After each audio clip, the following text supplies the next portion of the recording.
Hey, so I'm Justin. I own a company called Houston Deep Tissue Massage. I specialize in corrective massage therapy, and then I do corrective personal training for people, kind of prehab, rehab type stuff, like post-rehab personal training. I've got a client right now that is essentially, his shoulder is dumping in and internally rotated, and so he basically has upper trap is tight, lat is tight, and then so is pec minor and pec major. And so I put together this program to kind of help him get all that stuff to relax. What you'll need to do this stuff is, I'm using a kettlebell, but you could use, say, a lacrosse ball, a couple different bands and handles. You could definitely use a cable machine to do it. This right here is essentially a peanut. I use 2 handballs, but you could use lacrosse balls, anything like that. If you don't have something like that, you can get it done with a foam roller and a pinch, and then you're gonna need some type of flat surface that you can sit on. So I'm gonna use a bench because that's what I've got in my garage, but you could use a table or a chair. There's really not a wrong thing, okay? So anyway, I'm gonna do this as a cycle. So you're gonna do essentially smash the muscle that's short and tight, and then strengthen the movement on the opposite side of the shoulder so that we can get proper shoulder function back in. So hopefully we won't be here anymore. We'll be more in a neutral position, which is where we want to be for anything kind of pulling it overhead. And all of the strengthening movements are going to be straight arm pulling, at least in the beginning, until you can get the movements with your shoulder blade down. After that, you can add in bent arm pulling. All right, so the first of the sequences we're gonna work on getting pec major and pec minor to relax, and then we're gonna work on retracting your shoulder blade, okay? And so the setup requires either bands or a cable machine. I've got bands set up just on my squat rack, handles to make it easy, but there's no reason you couldn't just use loops. You wanna set it up so that it's taller than your shoulder, so that when you're doing the straight arm pulling, you're pulling down and back as opposed to up and back. We want to make sure that we don't get upper trap to fire. We want to make sure we get middle and lower trap and rhomboid to fire, okay? And then I'm going to use a kettlebell to release my pec, but you could use anything, lacrosse ball, what have you. So essentially what you do is, bear with me, let me get all this set up. So hopefully you can see. So pec essentially runs off your sternum and your collarbone, and it runs over here to the bicipital groove, and it does all these movements. So think about it kind of like a hand here. And so what you're gonna do is you're gonna find something hard, and you're going to lay your chest on it.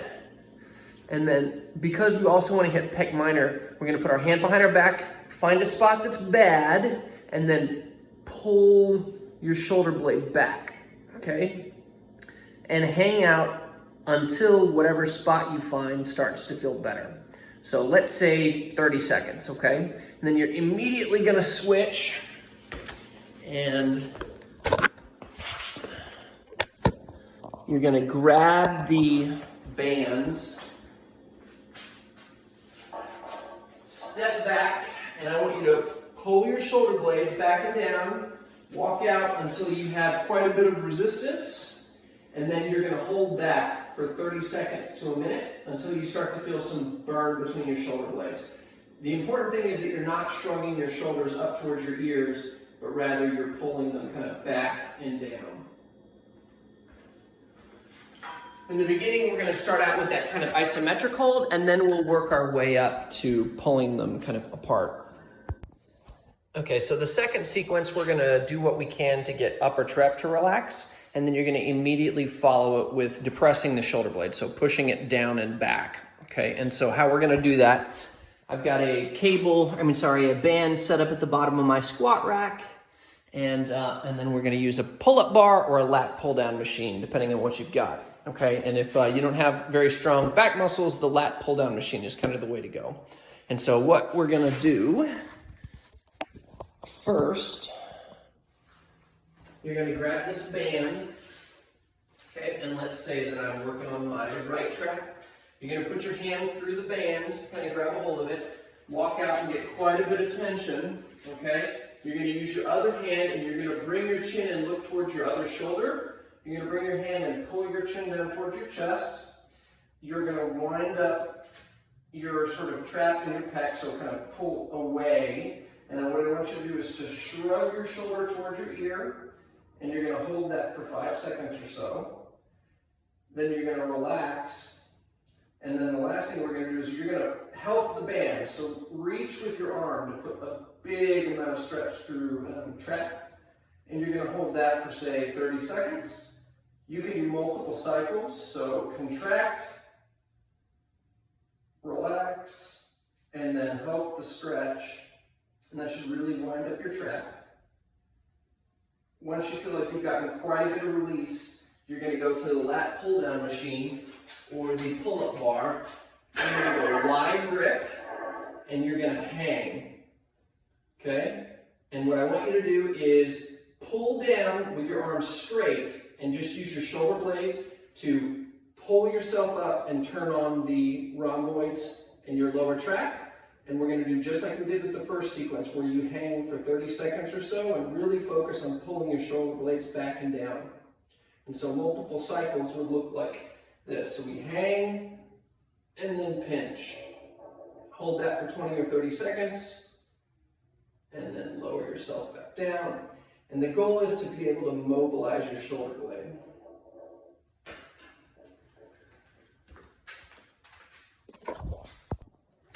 The third sequence is going to be focused on just stretch and pec, and then we're going to do some straight arm pulling behind us, okay? And so I moved my bands from up top to somewhere just above waist height, and what we'll do is we'll get a really big stretch and pec first by bringing our arms palm up, walking through and then kind of getting in a lunge position, and then you have to focus on pulling your shoulder blades back and down and then bringing your hands out. And it should almost feel like you're kind of pulling apart your chest. We want to hang out here for 30 seconds to a minute. It should feel good, not like you're dying. And you can probably wind it up even more if you bring your chest up and get the stretch kind of up into your neck. And then we're going to immediately switch to some straight arm pulling, where what we're doing is we're pulling our hands back and down, but we're going to still focus on pinching our shoulder blades back. So it's not about pulling your arms, it's about just getting enough tension through there so that you're forced to feel it between kind of your middle and lower back. And we're going to hold that for 30 seconds or so until you build up quite a bit of pull and sort of pump feeling between your shoulder blades.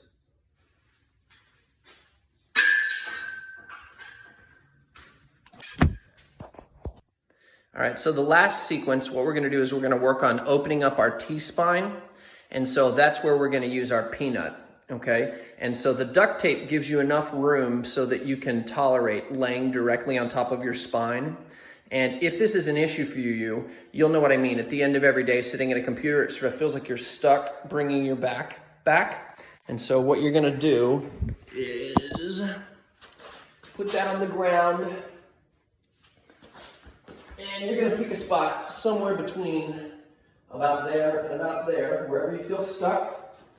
You're gonna lay on top of the peanut so that each ball is on either side of your spine. And we've got a couple options. So you can bring your arms up, take a deep breath and kind of exhale. And you should get some pops. Or you can bring your chin, your hands behind your head and kind of take a deep breath and exhale, and you should get quite a bit of movement through there, okay? We're gonna immediately follow that by flipping over, and we need to turn on our erectors, okay? So what we're gonna do is we're gonna tuck our chin towards our chest and sort of pick ourselves up. I'm not pushing with my hands, I'm letting them float. And if you can tolerate it even more, you're gonna pull your hands down, okay? And so this is just to sort of feel the muscles in your middle and lower back firing. We don't want to be here. We're going to keep our chin neutral so that the movement is coming from our thoracic spine as opposed to our neck, okay? And you want to be able to work yourself up so you can go much higher. And we're going to hang out there at the top position, just like we've been doing with all of these. Maximum contraction for 30 seconds or so. And that's the end of our sequence. Now, you can use the sequence as a warm-up if you want, or you can use it as a workout in and of itself. if you're going to use it as a workout, then you probably want to be doing multiple cycles. When I messed up my shoulder, it took, 2 weeks, 3 or 4 days a week of doing a couple cycles, and then all the pain started to go away and I got my range of motion back. And when you get to that point, you can start adding some bending arm pulling in. I hope this helps.